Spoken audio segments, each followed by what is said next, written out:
On va pouvoir attaquer. Le son, ça va pas? Du coup, si on peut baisser, alors je peux parler moins fort, mais baisser un peu le son. Merci. Ça doit être Dominique, ça? Donc les ornithos au fond, parce que vous avez des jumelles, donc comme ça vous nous verrez bien. Merci. Bien, donc dernière ligne droite de ce congrès, avec une journée bien remplie. Ce matin, l'idée c'est de vous faire contribuer un peu aux réflexions du réseau autour de trois thématiques. Une première thématique qui est liée à la diversité des organismes gestionnaires. Ça vient du fait qu'on avait été interpellé il y a quelques années par la LPO sur l'évolution des gestionnaires vers plus de gestionnaires publics, moins de gestionnaires associatifs. Donc l'idée était de faire un peu un bilan des trajectoires depuis 20 ans de l'évolution de cette diversité des gestionnaires, d'en analyser les forces, les faiblesses et d'être toujours, nous, en capacité à anticiper les schémas d'avenir.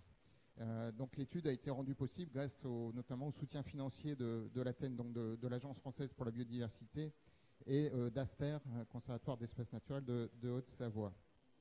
Donc c'est un premier élément. Donc Vincent Jolivet d'Actéon présentera les principaux éléments. On aura un petit temps aussi d'échange là-dessus. Deuxième sujet, c'est l'évolution de la gouvernance. Le paysage a quand même fortement évolué ces dernières années, que ce soit au niveau national, au niveau régional. Donc Michel Mété nous fera un panorama de tout cela, donc pour alimenter aussi ce champ de réflexion.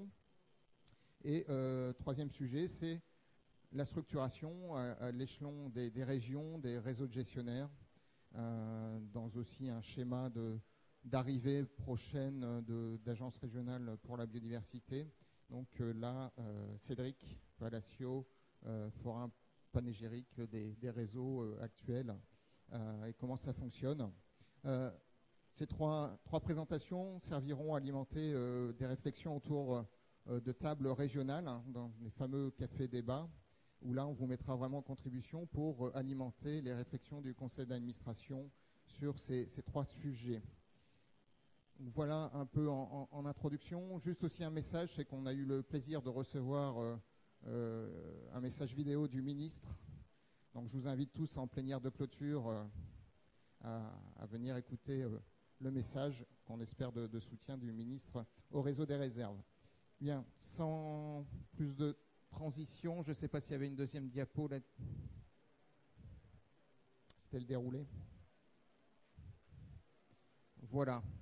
Donc je vais laisser la parole à Vincent Jolivet. Présentation un peu de l'étude sur la diversité des gestionnaires. Merci.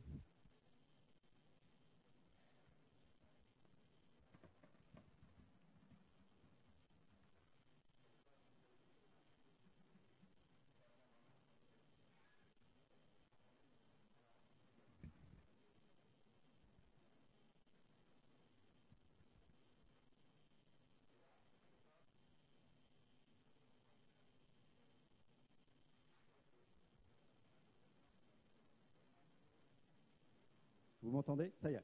Bonjour. Donc oui, je vais vous présenter les résultats d'une étude qu'on a menée sur la diversité du réseau des organismes gestionnaires.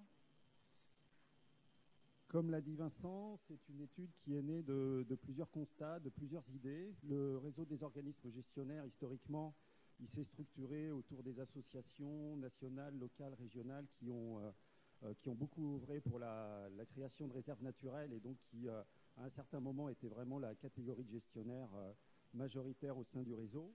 Mais des évolutions, des changements, certains changements profonds, notamment avec la loi démocratie de proximité qui a vu arriver des nouveaux acteurs, des nouveaux gestionnaires, donc des questions qui ont commencé à émerger.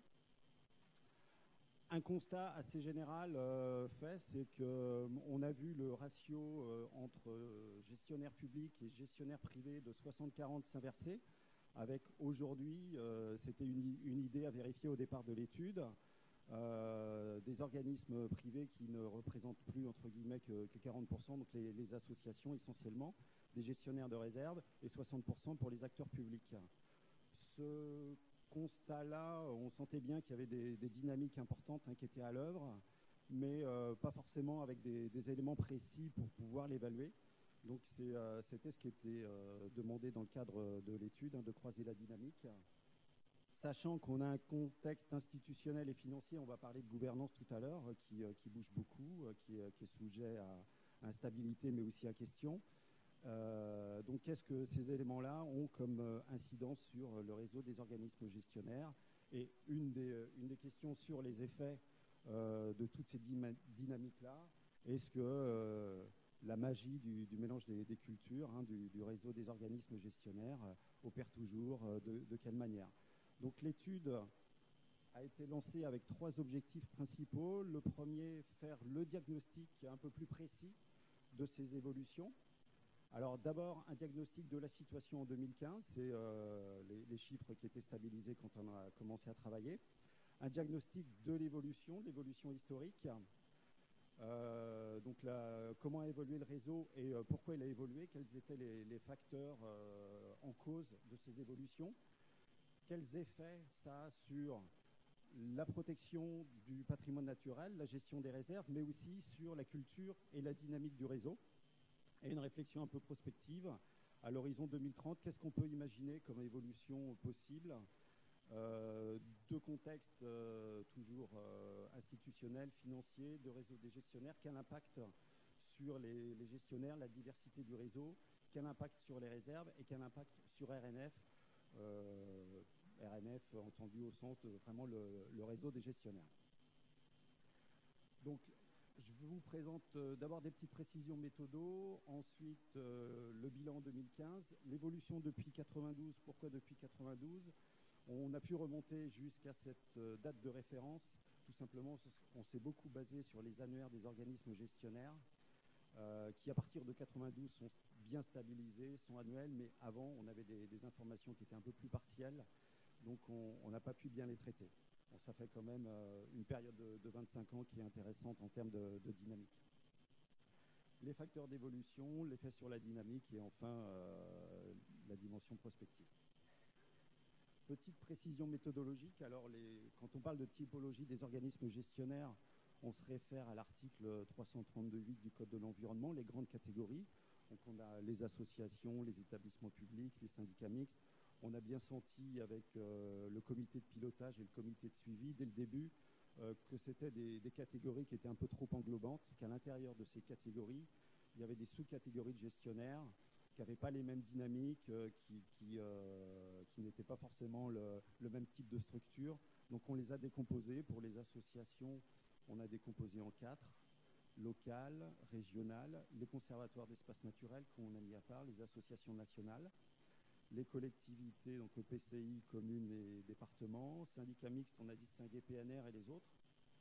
Et établissements publics, on a distingué les établissements publics qui ont pour mission principale la protection de la nature.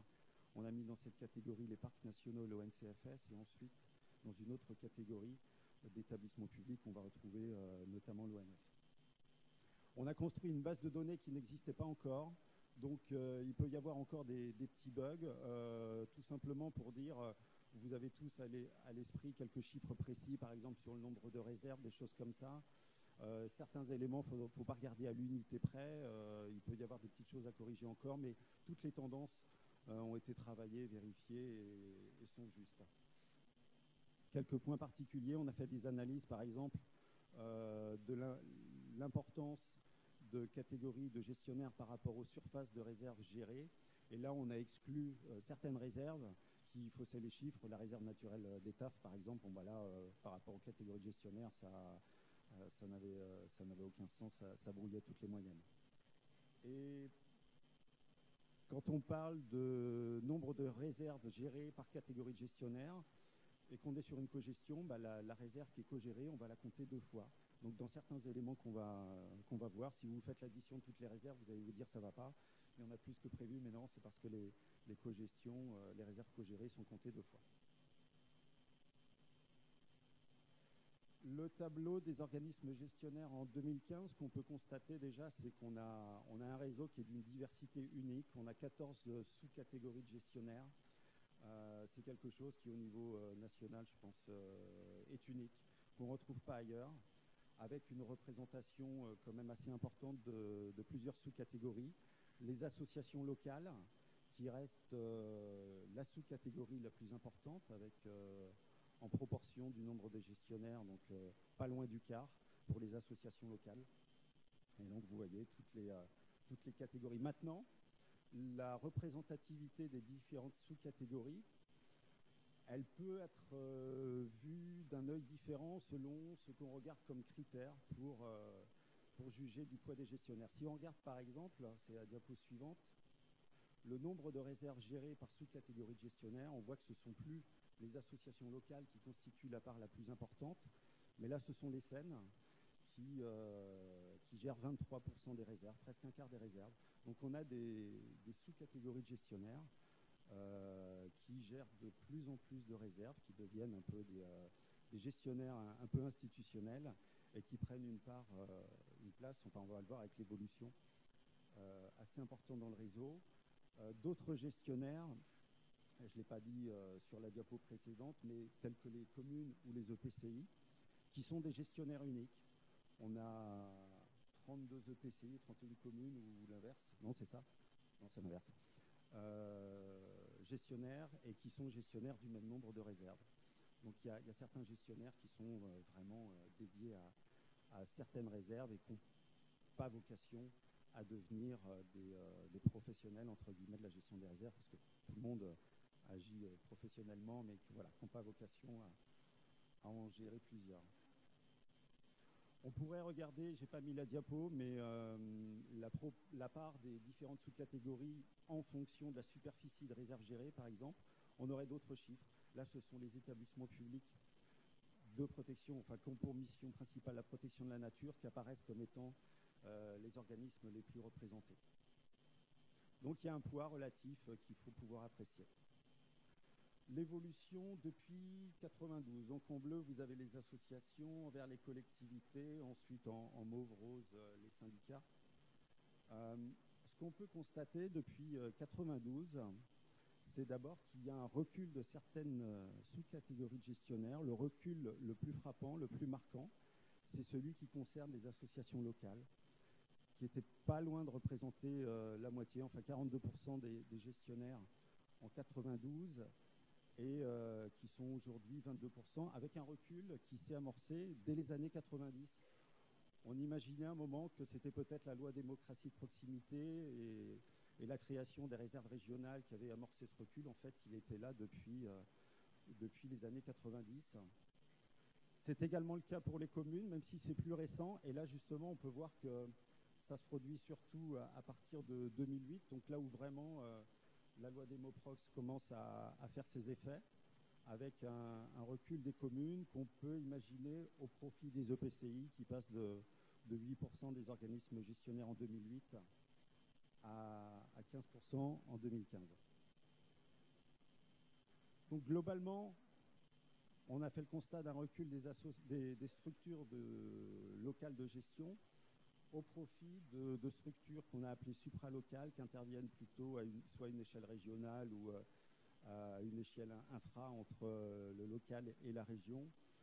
Si on fait le total de la part de réserves gérées par les SEN, les EPCI, les PNR, on est à plus du tiers des réserves qui sont gérées. Donc on voit cette évolution d'un réseau historique avec des gestionnaires un peu uniques, localisés, vers des gestionnaires qui interviennent sur plusieurs réserves à une plus grande échelle, un peu plus institutionnalisés.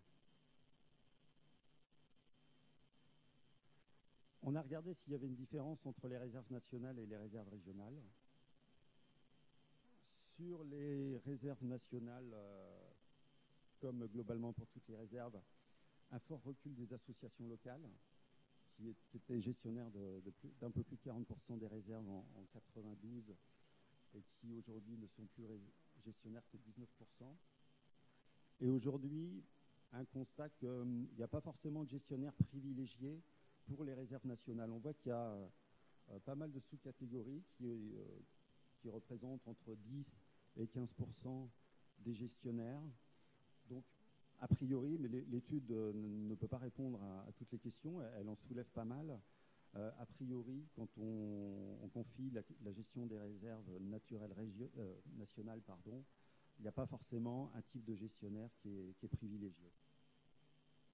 Ce qui n'est pas forcément le cas avec les réserves régionales. Alors, là, on a sur le même graphe les réserves naturelles volontaires et les réserves naturelles régionales. Ce n'est pas tout à fait les mêmes dynamiques, mais alors, on a mis des petits pointillés pour séparer.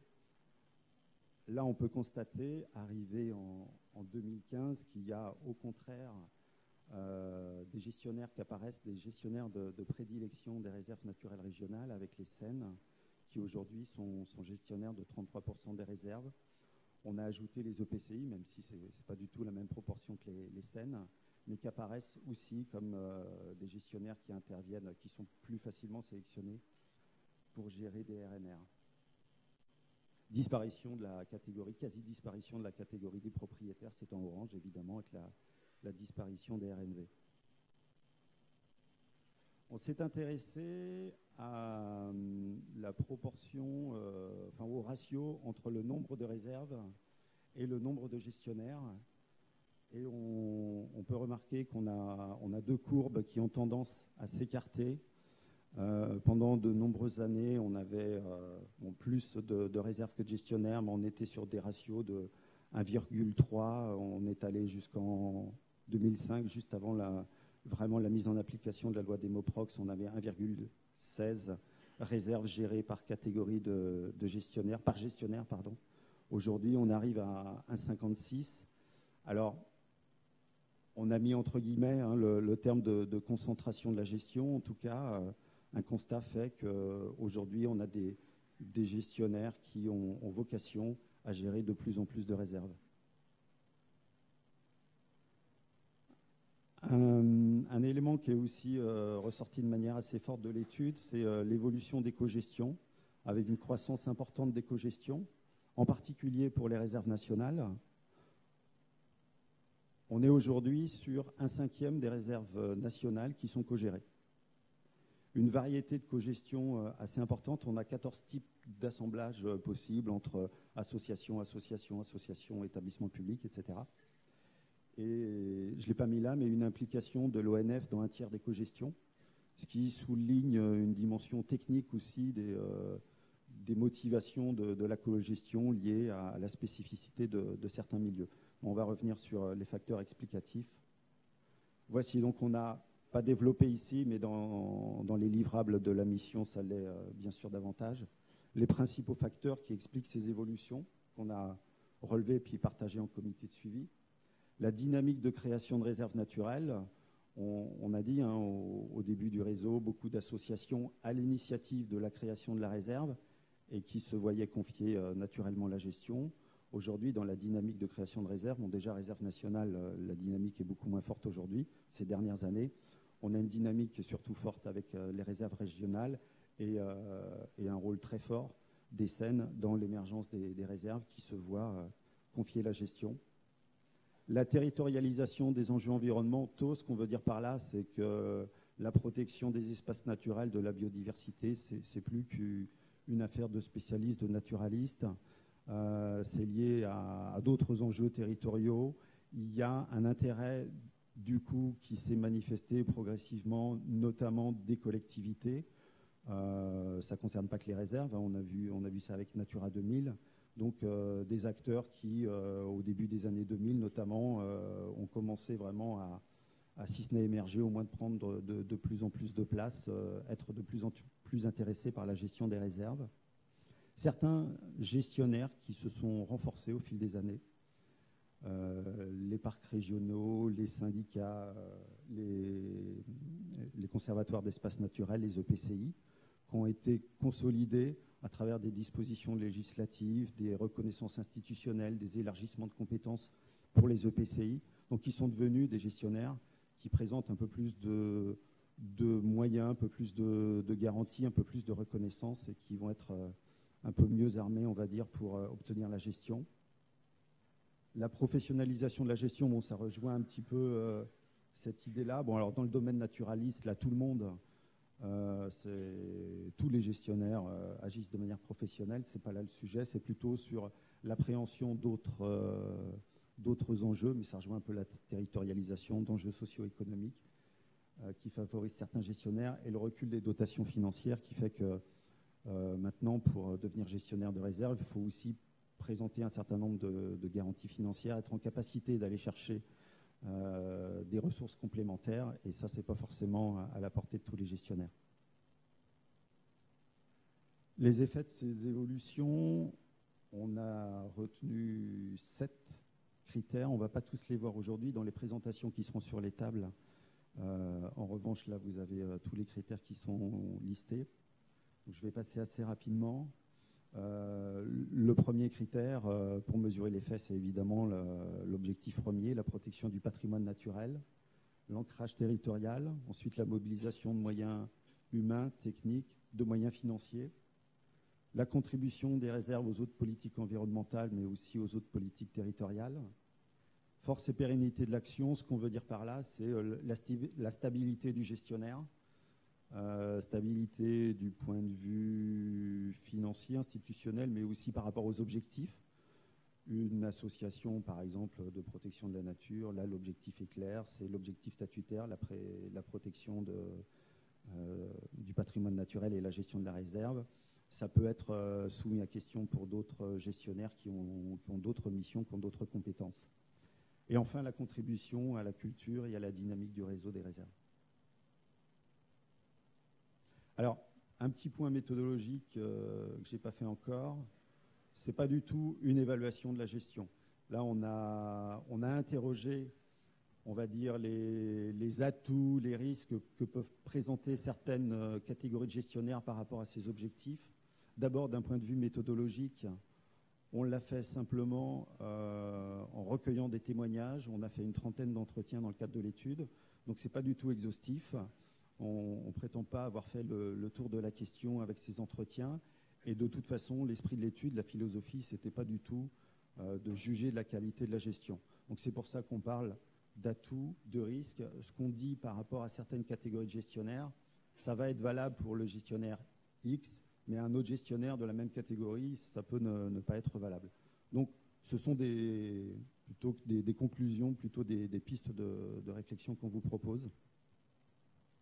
Alors, ce qu'on a remarqué sur l'objectif premier, la protection du patrimoine naturel, c'est quand même quelque chose qui est partagé par toutes les sous-catégories. Là-dessus, il n'y a pas d'évolution, il n'y a pas de baisse de la motivation. Des capacités qui sont présentes, parce qu'on va voir ça après, bon, je ne développerai pas tout à l'heure, mais sur la mobilisation de moyens humains, de moyens techniques pour la gestion des réserves, là c'est pareil. Tous les gestionnaires se sont mis au niveau. Bon, il y a des organismes tels que l'Athènes qui ont contribué, mais il y a, à la base de ça, il y a une volonté de toute façon d'œuvrer pour la protection des réserves.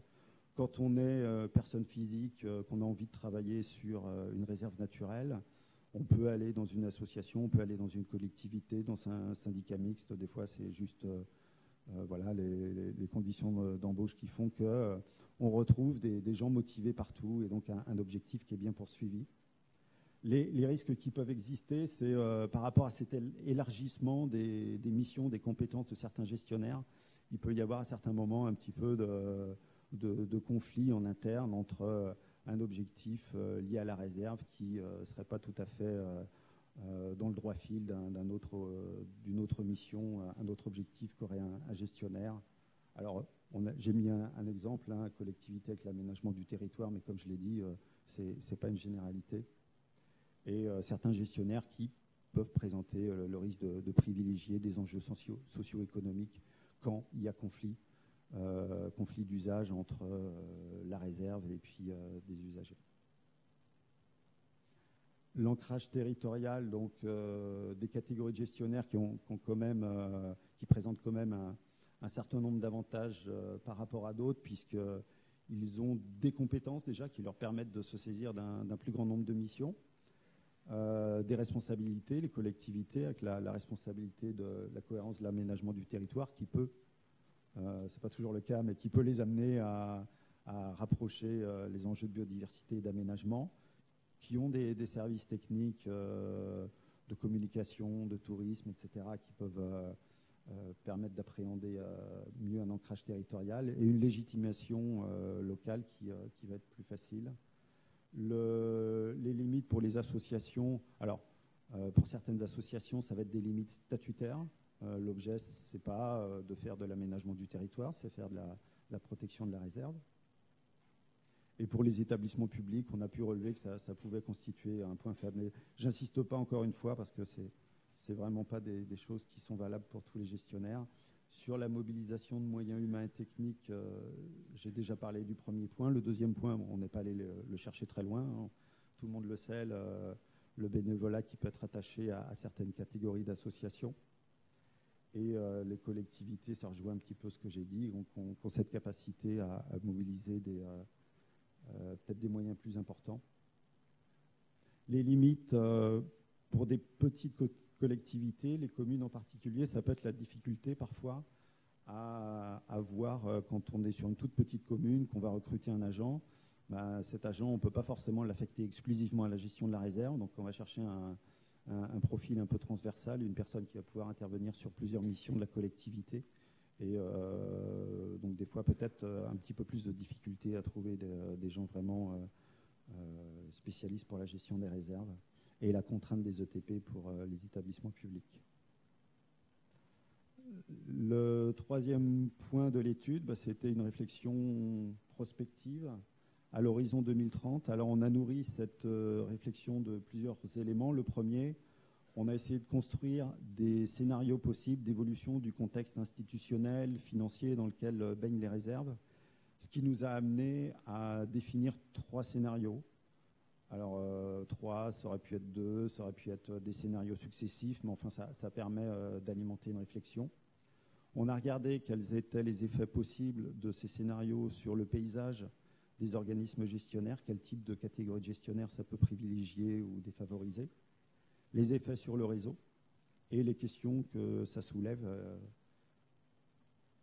Alors, le premier scénario, c'est juste le prolongement de la dynamique actuelle qu'on connaît. Donc, malheureusement, une stabilisation ou une baisse des crédits. Enfin, même quand il y a stabilisation, les coûts de gestion peuvent augmenter. Donc, la part des dotations sont quand même de moins en moins importantes dans le budget des réserves. Baisse des crédits publics sans compensation significative majeure. Là, je pense au rôle que pourraient jouer les agences de l'eau dans le financement de la biodiversité de manière large. Et une consolidation de la gouvernance au niveau régional. Ça, c'est une dynamique qui est déjà à l'œuvre, mais dans ce scénario, on est plutôt sur un horizon des prochaines années, plutôt court terme, où il n'y a pas encore forcément une stabilisation, en tout cas une implication très forte des structures de gouvernance régionale type ARB dans la gestion des espaces naturels. Donc on a une dynamique qui se poursuit avec un peu les mêmes effets que depuis les années 90. Un élément que j'aurais pu mettre dans les éléments de contexte concernant les autorités de classement, notamment les régions. Pour certaines régions, dans un certain contexte politique entre autres, et là on est sur un effet à l'heure actuelle, pas forcément des moyens qui augmentent pour poursuivre ces missions. Donc certaines régions qui nous ont dit, nous le risque c'est aussi qu'on va avoir moins de moyens d'accompagnement, de soutien aux gestionnaires à travers de la formation, des choses comme ça, de la disponibilité, ce qui fait qu'on va être plus facilement à la recherche de gestionnaires autonomes, entre guillemets, qui ont moins besoin de nous, qui présentent un certain nombre de garanties techniques, financières. Et donc, ça va privilégier des gestionnaires qui sont un peu plus professionnels de la gestion des réserves et notamment des conservatoires des espaces naturels, des parcs régionaux. Donc, sur le réseau, des points d'interrogation, hein. On est sur une dimension prospective et puis des fois les évolutions elles sont quand même un peu ténues. Peut-être que ce scénario, comme on l'a vu, il y a une grosse diversité de gestionnaires encore à l'heure actuelle, mais on voit qu'il y a des catégories qui prennent de l'importance, donc peut-être que cet effet-là va se poursuivre. Mais ces gestionnaires-là sont des gestionnaires qui présentent quand même des compétences, des moyens qui sont assez affirmés et grâce auxquels peut-être on pourra développer un autre type de mission au sein d'RNF. En tout cas, ce qui peut déjà parfois être un petit peu remarqué, c'est que autant à l'origine du réseau, dans les années 80-90, on avait l'histoire, elle était à écrire par tout le monde en même temps. Il y avait vraiment une contribution forte de tout le monde. On peut se poser la question, est-ce que certaines catégories de gestionnaires vont être autant dans la construction contributeur qu'avant ou un petit peu plus consommateur. J'ai presque terminé. La régionalisation, là, c'est vraiment le scénario où, au niveau régional, on a les stratégies régionales de la biodiversité qui constituent le cadre d'action, avec les agences régionales qui sont les structures opérationnelles qui vont donc porter ces opérations avec des priorités territoriales d'intervention, éventuellement des dispositifs contractuels, avec des gestionnaires qui sont plus simplement gestionnaires de réserve, mais qui sont un petit peu maîtres d'ouvrage de projets pour la biodiversité territoriaux qui seraient définis à l'échelle régionale. Donc là, de nouveau, certaines catégories de gestionnaires que vous voyez qui sont affichées, qui pourraient peut-être être favorisées. Donc là, ça pose un peu plus, ce sera un des sujets après, la question de la régionalisation du réseau, de la mise en réseau, clairement dans ce scénario. Et au niveau national, poids politique régional plus fort, ce que je veux dire par là, c'est que la consolidation des régions, des réseaux à l'échelle régionale fera peut-être qu'à un moment, on se dira qu'il faudrait qu'il y ait une représentation de ces sous-réseaux d'RNF à un niveau plus fort. Il y a le club RNR, mais on n'est pas forcément sur une représentation politique. Peut-être qu'à un moment, au niveau régional, on voudra, par rapport à l'outil réserve naturelle, avoir une représentation politique un peu plus forte. Le dernier scénario, l'élargissement qui peut aller, c'est le scénario un peu extrême, qui peut aller jusqu'à l'idée de privatisation. Dans ce scénario-là, c'est la place de plus en plus importante des usagers, des professionnels dans la gestion des réserves de manière générale. Alors c'est déjà le cas. J'ai parlé de cogestion tout à l'heure. Il y a aussi plein de formes. Donc la cogestion, c'est juste la cogestion institutionnelle à travers la signature de la convention de gestion, mais il y a plein d'autres formes de cogestion qui sont déjà à l'œuvre, des partenariats. Et clairement, dans ce scénario, c'est ce qu'on a mis. C'est l'idée que de plus en plus d'acteurs, de parties prenantes, d'usagers, de professionnels seront intéressés par être partenaires de la gestion des réserves. Ça pourra prendre une première forme des conventions, enfin des cogestions, des partenariats, mais peut-être aller jusqu'à des professionnels, des usagers qui revendiquent la gestion. C'est déjà le cas, on a déjà des exemples. Donc favorable aux organismes qui peuvent intervenir sur ces enjeux socio-économiques de manière plus forte. Ça pourrait aller jusqu'à l'émergence de nouvelles catégories de gestionnaires.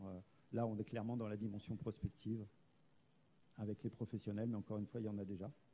Et du coup, sur l'animation du réseau, certainement des thèmes qui sont déjà présents mais renforcés.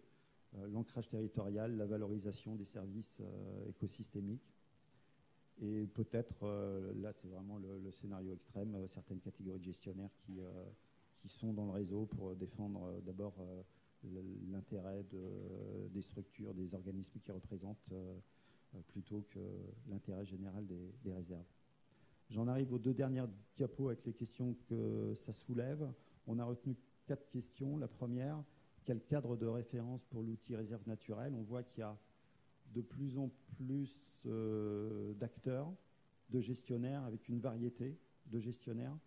Donc peut-être que tout le monde n'a pas aujourd'hui ou demain n'aura pas exactement la même vision de l'outil réserve naturelle. En tout cas, c'est une question qui mérite d'être posée. Est-ce que cet outil-là est perçu de la même manière par tous les gestionnaires? Quelle place pour les usagers, les professionnels dans la gestion? J'ai parlé des différents types d'associations qui étaient possibles. Ça peut être un sujet de réflexion. la prise en compte de la régionalisation, donc on va en parler tout à l'heure dans l'animation du réseau. Et quelles évolutions dans l'animation du réseau? Donc là, ça rejoint ce que je disais avec des catégories, des sous-catégories de gestionnaires qui sont dans le réseau RNF, peut-être avec d'autres aspirations que ce qu'on pouvait avoir à l'origine, mais qui peuvent aussi offrir des opportunités nouvelles.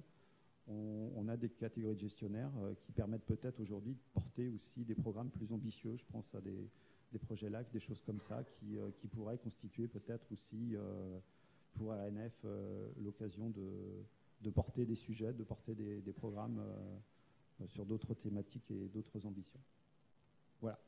J'ai dû dépasser un petit peu, peut-être pas trop. Merci Vincent.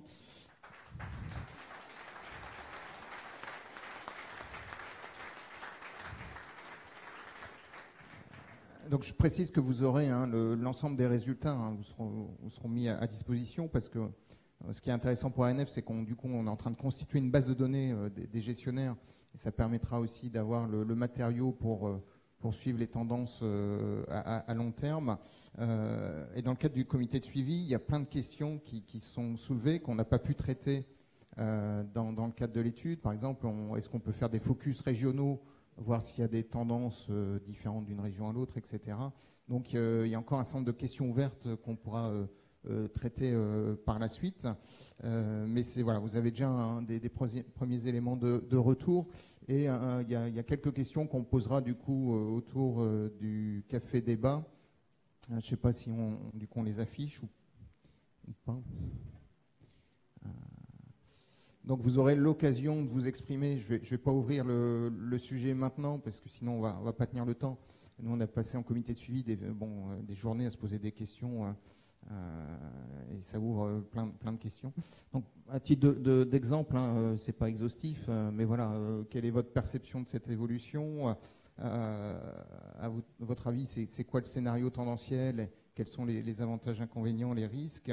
Et puis, le réseau des réserves naturelles à l'échelle nationale, animé par Réserve naturelle de France, c'est quoi sa future culture commune? C'est quoi sa cohérence dans ces tendances? Voilà. Après, il peut y avoir effectivement d'autres questionnements. Vous aurez l'occasion, vous aurez 40 minutes sur ce sujet-là pour échanger autour de vos régions. Second sujet, l'évolution de la gouvernance. Et donc, je vais laisser Michel prendre la parole là. Bien, bonjour.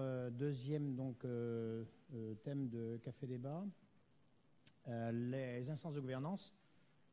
Il y a eu du nouveau depuis la loi biodiversité, mais également des évolutions importantes. Le fait qu'il y ait au niveau national un certain nombre d'organismes, donc le Conseil national de biodiversité, qui est la fusion de 7 à 8 organismes nationaux de comités qui se sont rassemblés. Par exemple, le comité national Natura 2000 n'existe plus. Il est synthétisé par le CNB. Bon, il y a le Conseil national des milieux marins, le Conseil national de l'eau avec son pendant comité de bassin, et puis le CNPN. La déclinaison régionale de ces organismes est notée, le CRB, donc Conseil régional de biodiversité. Il n'y en a aucun de mis en place actuellement, mais c'est la loi qui le prévoit, et donc il faut que les régions et les préfets de région s'organisent pour mettre en place le CRB, Conseil régional de biodiversité. Le CNPN a naturellement un organisme qui est déjà en place. Sa déclinaison, c'est le CSRPN. Le CNPN, dans cette assemblée, vous avez déjà 6 membres disons, du réseau des réserves naturelles. Dans le CNPN, c'est le réseau d'ailleurs le mieux représenté dans cet organisme. Beaucoup d'entre vous sont membres également des CSRPN, Conseil scientifique régional du patrimoine naturel, qui d'ailleurs ont de plus en plus de compétences transférées de l'État aux régions. Et puis vous avez donc en droite ligne du Conseil national eau, vous avez les comités de bassin qui prennent de l'importance. Au niveau institutionnel, vous retrouvez en définitive des choses évidemment qui vous paraissent familières. Au niveau national, le ministère de la transition écologique et solidaire, fini ministère environnement, fini ministère écologie dans les appellations, l'Agence française pour la biodiversité et puis l'Association des régions de France, avec des déclinaisons logiques classiques que vous connaissez, DREAL, DEAL et DRIE pour la région parisienne, Direction régionale de l'AFB, et puis les régions et les hypothétiques, les possibles ARB. Et au niveau régional, enfin au niveau des bassins, les agences de l'eau. Tout ça, vous le connaissez, mais ce sont des instruments qui sont importants. Bon, cette dia, vous la connaissez, c'est Michel Sommier qui nous l'a présenté, entre autres. C'est l'état d'avancement des agences régionales de la biodiversité. À ce jour, aucune agence régionale de biodiversité n'a été agréée par le ministère de l'Environnement, et ni de l'agence d'ailleurs, Agence française de biodiversité. Je ne reprendrai pas ce schéma, les couleurs peuvent varier dans le temps.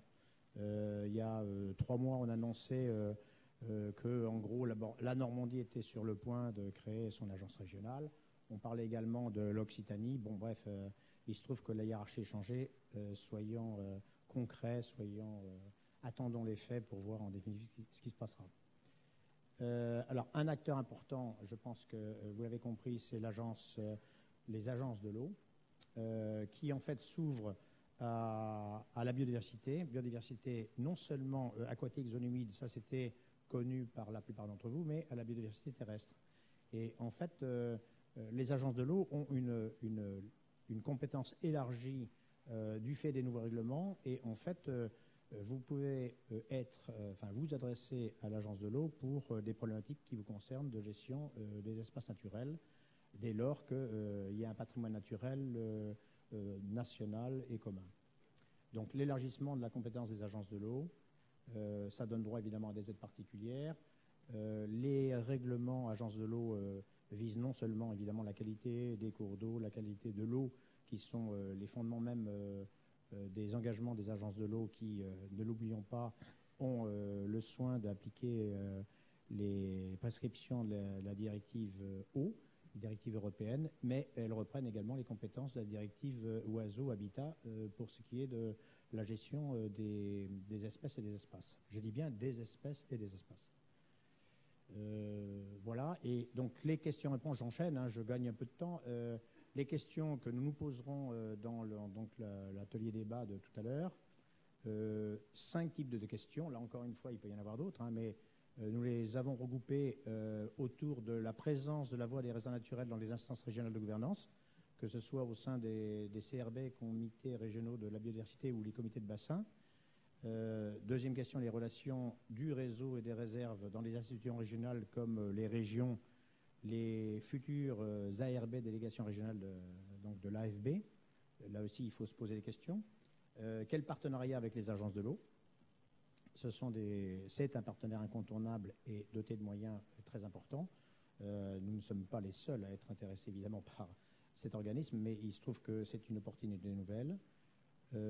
Quelle coordination dans le réseau entre le niveau régional et le national pour assurer une représentation des réserves naturelles efficaces et de qualité ? C'est en fait une problématique qui n'est pas nouvelle au niveau des RNF, mais en 20 ans de vœux de la structure, nous n'avons pas réussi à trouver une réelle représentation au niveau régional.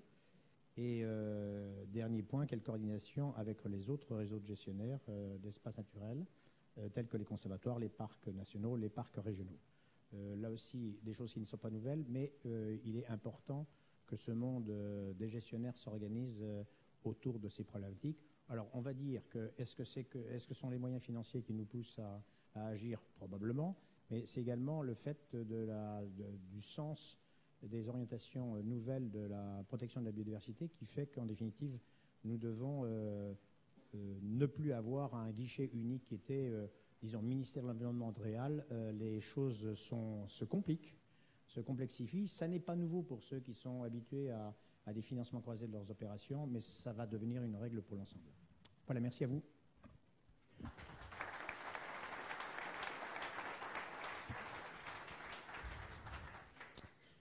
Merci Michel. Dernier axe de travail pour les cafés débats.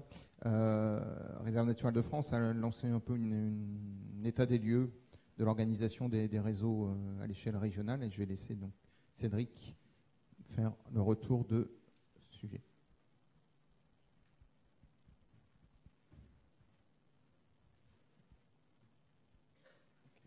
Bonjour à tous. Je vais d'abord vous commencer par expliquer le pourquoi et le comment un peu de l'étude, et puis on passera rapidement aux résultats. Alors pourquoi cette étude? On a vu une gouvernance nationale en plein mouvement, en pleine modification, avec une redéfinition des compétences de la biodiversité à différentes échelles. Donc ce constat d'un côté, et de l'autre côté une faible vision de ce qui se passe dans nos territoires, du moins à l'échelle nationale. On avait l'impression que les dynamiques territoriales entre les réserves étaient plutôt de l'informel, donc on voulait avoir vraiment, et c'est l'objectif de l'étude, une photographie nationale des différentes animations régionales et des réserves. Donc un résultat attendu, une vision globale sur l'ensemble du territoire pour apporter des réflexions sur l'organisation du réseau en région. Donc le périmètre de l'étude, c'est l'ensemble du territoire que recouvrent les réserves naturelles, donc France hexagonale, Corse et Outre-mer, avec chaque fois des focus par région. Donc on a fait des focus même par ancienne région, puisque l'étude a été faite en 2016, donc les réseaux étaient, et sont toujours en cours d'évolution. Pour clarifier aussi ce qu'on entend par animation régionale, l'objectif de ces animations, c'est de fédérer au moins en partie les gestionnaires de réserves naturelles, avec au minimum 2 organismes gestionnaires. Puisque quand on a commencé à définir l'objectif et l'objet de travail de l'étude, on sait que vous êtes en partenariat étroit avec plein d'acteurs à l'échelle territoriale. Donc il fallait qu'on définisse un cadre précis pour ne pas partir dans tous les sens. Donc ce qui ne rentre pas, à titre d'exemple, comme animation régionale, il y a les programmes de recherche qui peut rassembler en tout cas des gestionnaires, mais dont l'objectif premier n'est pas la fédération de gestionnaires, mais l'objet du programme de recherche en lui-même. Ce qui ne rentre pas aussi, par exemple, c'est le lien entre un seul organisme gestionnaire et ses partenaires locaux. Et les animations en interne, donc ça veut dire qu'il y a des gestionnaires qui gèrent plusieurs réserves et qui animent des réunions pour justement fédérer les équipes de chaque réserve qu'ils gèrent. Donc tout ça ne rentre pas en compte dans cette étude en tant qu'animation régionale en tout cas. Un rapide point méthodologique, il y a une analyse bibliographique qui a permis d'identifier des personnes ressources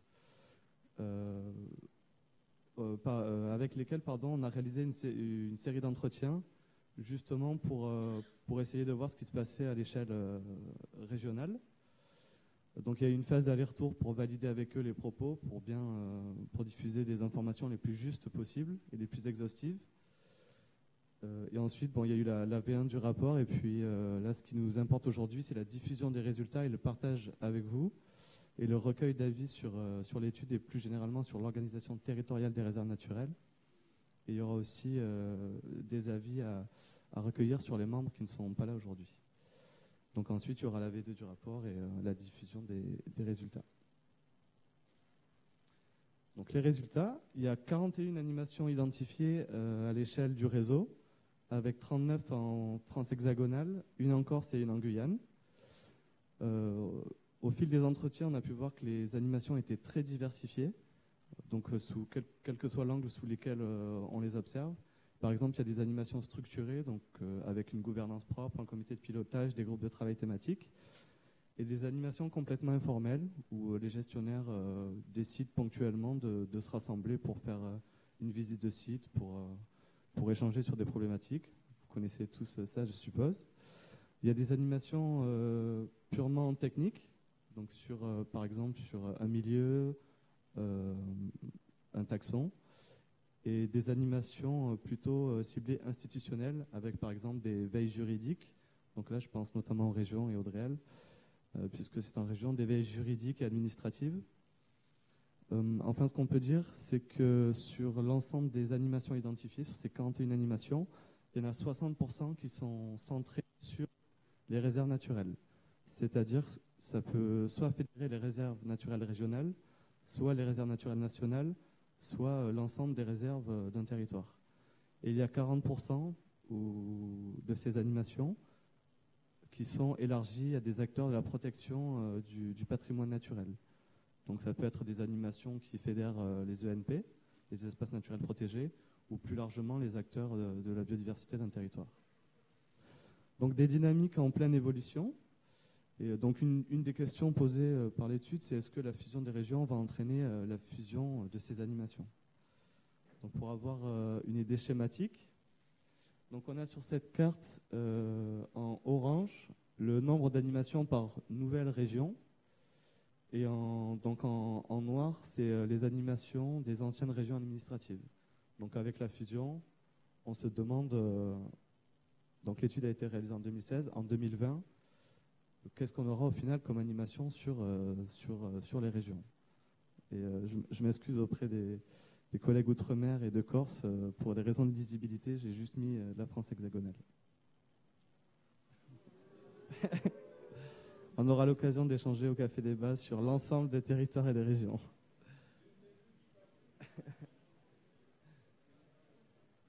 Donc, pour les exemples, je ne me suis pas rattrapé non plus, c'est des exemples de la France hexagonale. Donc deux exemples, un exemple sur la région Grand Est et un exemple sur la région Bretagne. Donc sur la région Grand Est, alors une petite fiche d'identité, il y a 45 réserves naturelles avec 20 RNN, 25 RNR et 16 organismes gestionnaires qui gèrent ou co-gèrent l'ensemble de ces réserves. Donc j'ai détaillé par ancienne région le nombre de réserves et le nombre d'organismes gestionnaires. Ce que je trouve intéressant dans cet exemple, c'est qu'il y a parmi ces trois régions une organisation similaire, c'est-à-dire que les SEN gèrent ou co-gèrent 2/3 des réserves pour chacune de ces anciennes régions. Donc une organisation similaire au sein de ces territoires. Donc quelles animations dans cette région? Il y a 5 animations, toutes dédiées aux réserves naturelles. En Lorraine, il y a 3 animations, une centrée sur les RNR, une centrée sur les RNN et une centrée sur les réserves, donc qui rassemble RNN et RNR. Une animation des réserves naturelles en Champagne-Ardenne et une animation des réserves naturelles en Alsace. Donc ce qui est important de constater, c'est que toutes ces animations ont les mêmes caractéristiques, c'est-à-dire qu'elles sont informelles dans le sens où il n'y a pas de comité de pilotage de site internet qui met en valeur ces animations. Elles sont régulières, donc c'est-à-dire c'est en général 1 à 2 réunions annuelles pour rassembler les gestionnaires. Et elles sont d'ordre technique et institutionnel, c'est-à-dire que les gestionnaires échangent sur les problématiques communes qu'ils rencontrent et en même temps les régions et les DREAL diffusent tout ce qui est information budgétaire, juridique, etc. Donc dans cette région, on voit que les organisations territoriales sont un peu les mêmes et que les animations se ressemblent. Donc avec la fusion, on peut se demander, donc on était à 5 animations en cumulant les animations des anciennes régions, on peut se dire peut-être qu'avec la fusion des régions, en tout cas on peut se demander combien d'animations il y aura dans quelques années, voire dans quelques mois. Si on prend la région Bretagne, donc un dispositif assez différent, on voit qu'il y a 15 réserves naturelles, donc 7 réserves naturelles nationales et 8 RNR, avec 12 organismes gestionnaires. Donc on voit qu'il y a une plus grande diversité d'organismes gestionnaires qui gèrent ou co-gèrent ces réserves. Et donc il y a 4 animations identifiées, 2 animations, alors oui on voit pas beaucoup mais c'est pas grave. Il y a 2 animations centrées sur les réserves naturelles, une sur les RNR de Bretagne et une sur les réserves naturelles, donc RNR plus RNN. Et 2 autres animations, une sur un réseau d'espaces des Landes, donc c'est informel, c'est des gestionnaires qui échangent, mais des gestionnaires pas uniquement de réserves naturelles, qui échangent sur la thématique des Landes. Et un nouveau réseau des gestionnaires d'espaces naturels bretons, donc qui a émergé fin 2016, où là c'est une animation structurée avec il y a 11 associations fondatrices, donc c'est plus large que les réserves, et qui pour le coup a des ateliers thématiques et structurés autour d'une charte, autour d'un site internet, donc qui a vocation à fédérer les gestionnaires. Donc on voit que en Bretagne, il y a un peu toutes les dynamiques qui apparaissent. Donc pareil, on peut se poser la question dans quelques mois, dans quelques années, qu'est-ce que ça va devenir, sachant qu'il y a un nouveau réseau et qu'il y a par ailleurs des anciennes, ou plutôt des plus anciennes animations. Donc il faut voir comment tout cela se coordonne. Au fil des entretiens, j'ai vu qu'il y avait, j'ai pu identifier des facteurs d'impulsion de ces différentes dynamiques. Bon, il y en a des classiques, hein, le nombre de réserves et le nombre d'OG. C'est sûr qu'avec un seul organisme gestionnaire qui gère 4 réserves, c'est difficile de faire une animation territoriale. L'ancienneté également des réserves naturelles, on s'est aperçu que plus sur un territoire il y avait de réserves qui avaient été créées il y a 10-20 ans, plus il était probable forcément que les gestionnaires se connaissent et échangent sur des problématiques communes et de fait impulsent des projets ou des animations entre eux. Les liens entre acteurs, donc ça c'est plutôt les liens de personne à personne. Je ne rentrerai pas dans les détails, mais c'est vrai que les liens personnels que peuvent entretenir les différents acteurs influent évidemment sur la volonté de lancer ce genre de dynamique. La géographie, donc ça c'est un facteur un peu secondaire, mais la distance des réserves par rapport au territoire peut influer aussi sur la volonté de lancer des dynamiques territoriales. L'appartenance à d'autres réseaux, donc par exemple le réseau des Seines, on parle beaucoup des Seines, mais on est en lien étroit aussi avec eux. Sur le réseau des Seines par exemple, l'appartenance à d'autres réseaux, ça peut faire émerger la conscience que travailler en réseau, on ne travaille pas en réseau que pour faire des découvertes de sites, aller visiter des réserves. C'est aussi pour travailler et mutualiser sur des outils communs. Et donc, ça peut aussi encourager l'émergence d'autres dynamiques. Enfin, les problématiques communes, puisque sur un territoire, on peut avoir différents sites, des gestionnaires qui se connaissent très bien, mais des milieux totalement différents et qui ne les incitent pas, en tout cas, à travailler ensemble. Et enfin, un facteur d'impulsion. Donc là, c'est pas pour nous faire de la pub à RNF, hein, c'est quelque chose qu'on a entendu régulièrement au cours des entretiens.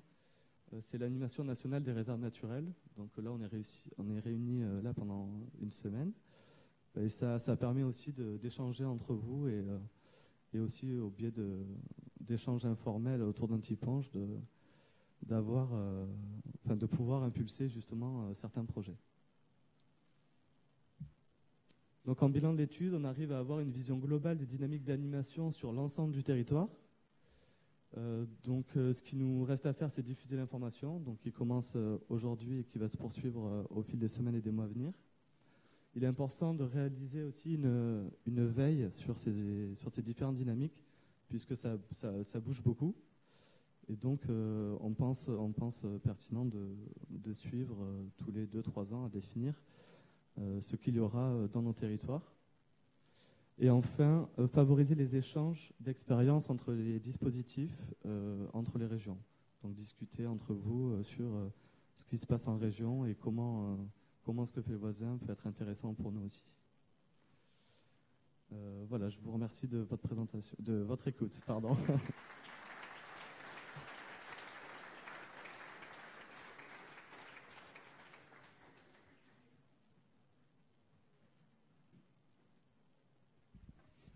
Merci Cédric. Donc oui, hein, l'ensemble des résultats vous seront mis à disposition. Voilà quelques questions sur lesquelles nous aimerions que vous penchiez là sur les temps qui vont suivre. Voilà cette question d'animation de réseaux régionaux. Qu'est-ce que vous en pensez? Est-ce qu'il faut aussi RNF est là aussi pour créer cette transversalité entre ces réseaux. Quelle articulation avoir et le rôle de RNF dans tout ça. Soyez force de proposition autour de ça.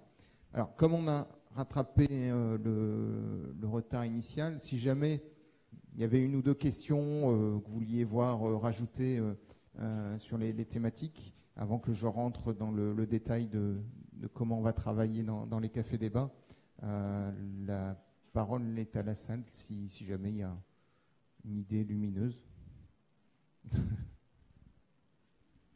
Ouais, on met un peu la pression, c'est normal. Non, mais vous les aurez autour du café, je suis sûr. Bien. Alors, comment ça va se passer? Je sais pas, on m'avait dit qu'il y avait une cartographie des tables des régions. Ou pas? Je ne sais pas. Voilà. C'est sympa, hein? Donc, repérez bien votre table. Ah ben voilà. C'est bon? Non. Donc, l'idée, c'est que vous alliez vous installer dès la sortie de la salle autour de la table. Comme ça, tout le monde sera installé. Que vous posiez le cadre du débat avec vos référents. Ah, il y a des remarques déjà? C'est pas une région? Ah, c'est marrant, c'est ce qui suscite le plus de remarques. Bon, vous trouverez votre région, vous en faites pas, sur les tables, même celle qui n'existe pas. Pays de Loire, on m'a dit que c'était autour du bar. Alors, il y aura les 3 thèmes seront traités. L'idée, c'est d'avoir des temps de 30 minutes par thème pour échanger sous la forme de post-it. Les post-it seront affichés sur des paperboards et l'ensemble des paperboards seront accessibles à tout le monde. Et on fera une synthèse de l'ensemble de ces messages clés que vous voulez voir remonter en AG cet après-midi. Donc sur chaque table, il y a 2 référents, 1 ou 2 référents issus des réseaux régionaux ou du conseil d'administration de RNF, un membre de l'équipe technique qui fait aussi un peu le rôle de rapporteur, donc qui vous guideront sur vos tables. Et une fois installé, une fois que tout le monde sera installé, vous aurez quand même l'autorisation pendant le café débat d'aller chercher un café au fur et à mesure. C'est le principe, mais que du café. Hein?